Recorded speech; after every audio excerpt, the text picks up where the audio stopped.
So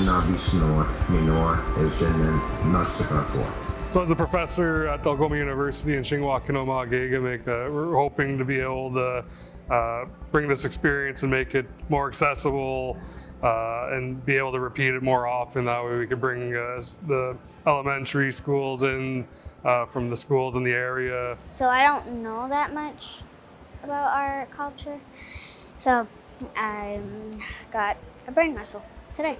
Like the Big Dipper is not just the Big Dipper, like that. Like when you watch the show, you'll see a constellation showing like how to look at the Big Dipper in a different way, and it almost becomes like a teaching tool for our stories and language as well. I learned all the names because I would call them just English in English. So I learned something new. For me, I think about my children and their interest in star knowledge and the kind of distance that we have at times from it, especially working in urban places where maybe there's more light pollution and there's more distance from the stars and those teachings. And it's amazing to listen to all of the little ones when they're in there and they're responding to what they see and the sounds, and that is just so fulfilling.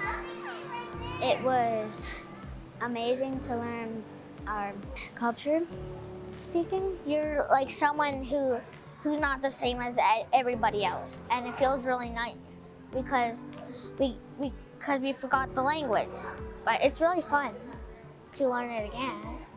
The art you're going to see in the Planetarium show is all done digitally in part, but it is actually all hand-drawn as well. And so I work with just micron pens and I ink them in multiple layers. So in any one of the constellation pieces that you're going to see, there are probably at least 4 or 5 different layers of paper involved in making them.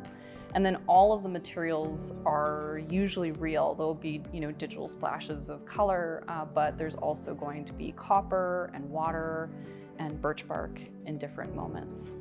A lot of this comes from Beth's work with Native Sky Watchers, which includes Carl Gawboy, William Wilson, and Dr. Annette Lee. A lot of their work informs a lot of the information in this. She worked with wiki speakers, Alphonse Pitawanakwit and Aaron Dokum. One of the universal things is that everybody is able to look up at the sky and see stories, right? But so many of us haven't been able to have our own stories from those stars. So I feel like this show is a small piece in starting to bring more of those stories to us. It's not just Greek and Latin constellations and that we have our Anishinaabe ways to look at the sky and the stars as well. Once you leave it, you don't look at the sky the same.